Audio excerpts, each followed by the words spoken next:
What is the most hurtful thing I've ever heard a male therapist say to a male client? I want to talk to you man to man.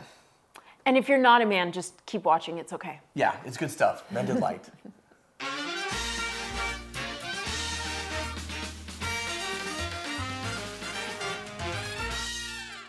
Welcome to Crap Therapists Say, where we ask you, our Mended Light community, what's the worst advice you've ever received from a therapist, or what's the most hurtful thing, I was going to say stupidest, but I'll refrain from judgment for another couple minutes, and then I'll drop that bomb. What's the most hurtful thing that a therapist has ever said to you? And we got a real humdinger from one of our male viewers. Okay, my wife experienced a miscarriage of what would have been our first child. It really tore me up, and my male therapist looked at me and said, "You are the man. Why would a miscarriage bother you so much?" I would love to hear you speak more on male vulnerability. What the actual hell? See you, chump. What the hell?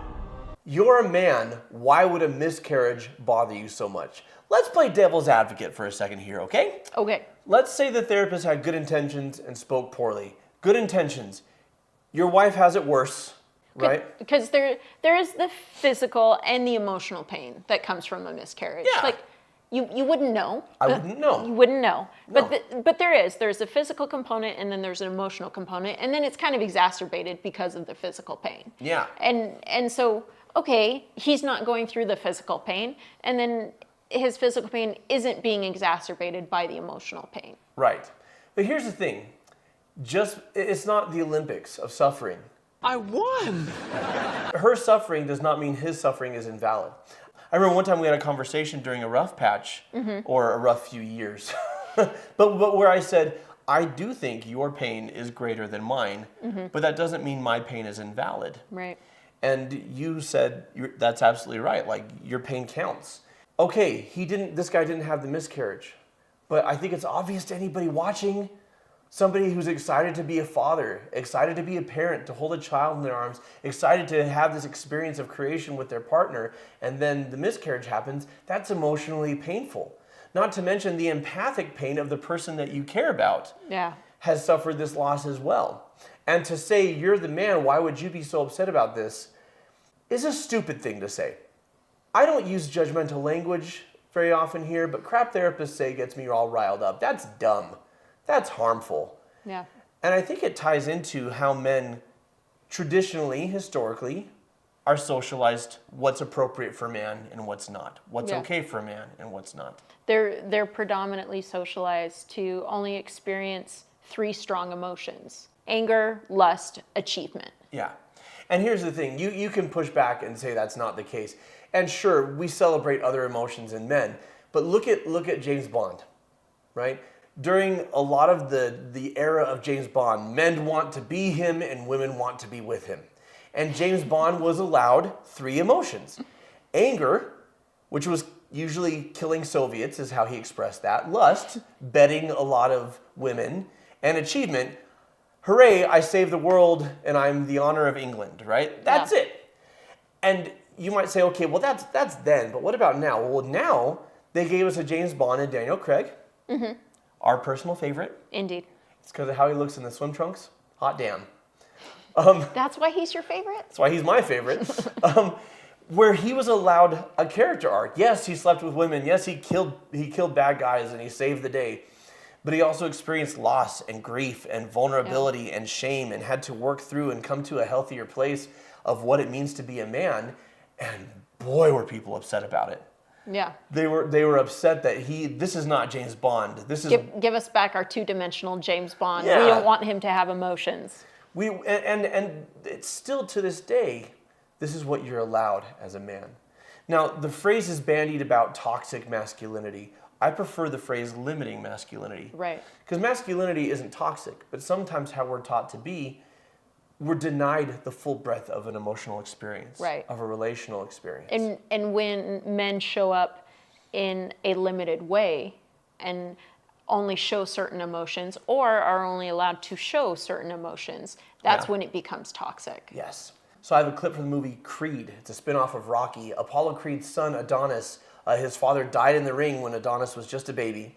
Rocky becomes his mentor and his trainer, but when Rocky is diagnosed with cancer, Rocky's already lost his wife, his brother-in-law, his best friend. Rocky's just kind of giving up on life, and he pushes Adonis away. And Adonis acts out his hurt at this rejection through physical violence in a street fight, and he gets thrown in jail. And I want you to pay attention to what Adonis feels comfortable expressing, like the box that he's in. He's all right now. We had to separate him. He was fighting with the other inmates. He's separated from the other inmates so he doesn't beat up the other inmates. Yeah. Because he's hurting, but it's just lashing out. Hey, Donnie. It's just physical lashing out. How you doing, son? I know a lot of cops, and they said your friend's locked up. Friends. You're just a trainer to me, right? I'm sorry about what I said to you back at the gym. It was just me talking. I didn't mean it. Look, you need to stay away from me. Listen, Man, don't touch me. come on. What Get your hands off me, old man. Get your sick ass out of here. Leave. You ain't here talking like you my family. You got my real family killed. Rocky should have protected Apollo, is what Adonis believes. I ain't leaving till I tell you what's on my mind. You hate me, that's what it is. Or maybe you're mad with somebody who ain't here, Donnie, who can't defend himself. You know? I understand what you're going through, young man. I swear I've been there. And I know what it's like to feel abandoned and be mad at everything. And you're a better person than that. Forgive him, because there's nothing you can do about it. It's taking a toll on you. So Rocky says, you're lashing out at me because your dad's not here to defend himself. Mm-hmm. You know, and you need to forgive him because Donnie carries real pain about being abandoned. My dad's dead. Dead when I was a kid. But what I want to highlight here, how quickly Donnie wipes away his tears, like there's something shameful about them, and how quickly he pushes away Rocky's attempts to reconcile, Rocky's attempts to apologize.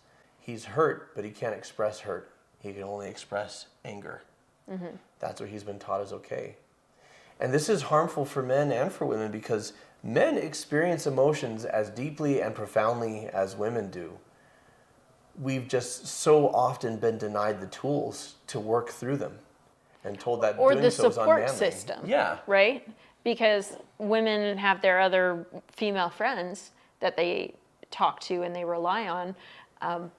Men, that looks like getting together and working on a project or tools, you know. Yeah.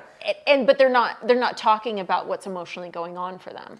And of course, we're not saying never. Yeah. We're playing to broad stereotypes, but the stereotypes exist because of the trends. So as I was saying, men are just as emotional as women. We are. Unfortunately, we very often haven't been taught or given an outlet, a healthy way to express our emotions. So it comes out as aggression, right? Directed towards ourselves or towards others. And Donnie has got plenty in both directions. He's got it for his dad, he's got it for Rocky, he's got it for himself, but mostly towards himself. And we're going to see in just a minute how much self-loathing he carries because he hasn't had an outlet for all of this. Well, and when it is directed inwardly, it does come up. It does look like self-loathing, Yes, right? yeah. And when it's directed outwardly, it looks like that fight with other people. Yeah. But either way, it's aggression and it's hurting. So the issue with this therapist that we were originally talking about, right? You're a man, why would this miscarriage bother you so much? Is that what he needed to provide was empathy and understanding and compassion, and maybe, if necessary, tools for dealing with the feelings. To say, listen, I understand that, okay, her pain is primary right now and yours may be secondary, but it doesn't mean your pain doesn't matter. You wanted to be a father, right? And for now, that there's a loss there. And the person that you care about is suffering that loss as well, emotionally and physically, so you're hurting. Let's talk about how you can express that in a way that brings you closer together. Let's talk about how you can express that in a way that doesn't harm you or harm the people you care about, but instead creates bonds and healing. That's what the therapist should have done, and it's not. Do you even know how to do it right? An issue is that in our society, the extremes are limiting or toxic masculinity or erasing masculinity, right? These traits, these characteristics, they don't matter at all. Yeah. Well, and how do you thrive in that dichotomy? Yeah, yeah. And honestly, it's about the same for anybody, male, female, non-binary, whoever you are. What it looks like is a balance. I can be strong and I can be tender. I can be courageous and I can be bold and I can be compassionate and kind and empathetic. I can stand up for myself and for others, and I can also voice when I'm hurting, right? And I can give help and I can ask for help. Which is something like all of that coming together we see at the end of Creed, where both Rocky and Donnie drop the limiting masculinity and just live in this beautiful vulnerability. A little bit of context. Adonis is a bastard child, and I don't mean that as an insult. I mean that as a literal description, right? His father was married, but his father had an affair, and that's where Donnie came from. And so his whole life, he's felt like, I don't belong. I'm not a legitimate son, and my father was this world champion, and I'm trying to prove myself. And he's constantly angry, chip on his shoulder, trying to prove himself, and trying to find family and belonging. And we get to this point where it's the last round, and Donnie's injured, and Rocky's like, I should stop the fight before you get more hurt. I should have stopped this one with your father. I'm stopping this one now. Don't, okay, let me finish. I gotta prove it. Prove what? I'm not a mistake. Look at me. I never got a chance to thank Apollo for helping me out after Mickey died. But it's nothing compared to what you've done. You taught me how to fight again, and I'm gonna go home and I'm gonna fight this thing. But if I fight, I want you to fight too. I want you to go across this ring and knock that son of a bitch down. Can you do it? Say it. I'm gonna knock that son of a bitch down. I know you are. You know why? Because you're a Creed, and I love you, kid. Go on.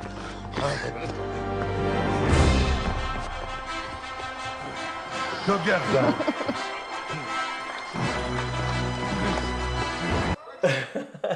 So fun little piece of movie information is they don't use the Rocky theme at all in this entire movie until that moment. Oh, yeah. And that's when it kicks in. So yes, still some aggression in a boxing ring. Go knock that son of a bitch down. But it's all sanctioned and it's all rules. But there's a beautiful moment of vulnerability here where Donnie says, I got to prove that I'm not a mistake. And the walls just come down. And he talks about the pain that he's carried in him this whole time. Behind all the grandstanding, behind all of the arrogance, behind all of the facade of strength is fear and self-loathing. And what Rocky gives him is so beautiful. I was going to check out of life. I have cancer. I was going to let myself die, but I'm going to go home and I'm going to fight this thing. Why? Because I love you. You're a Creed and I love you. What Rocky is saying is your family. And, then the music kicks in, of course, because inner strength from Rocky. I want Rocky in my corner. We become healthy men by becoming healthy people. And we become healthy people by not being ashamed of how we're hurting and by sharing it with the people who will see us and accept us and love us.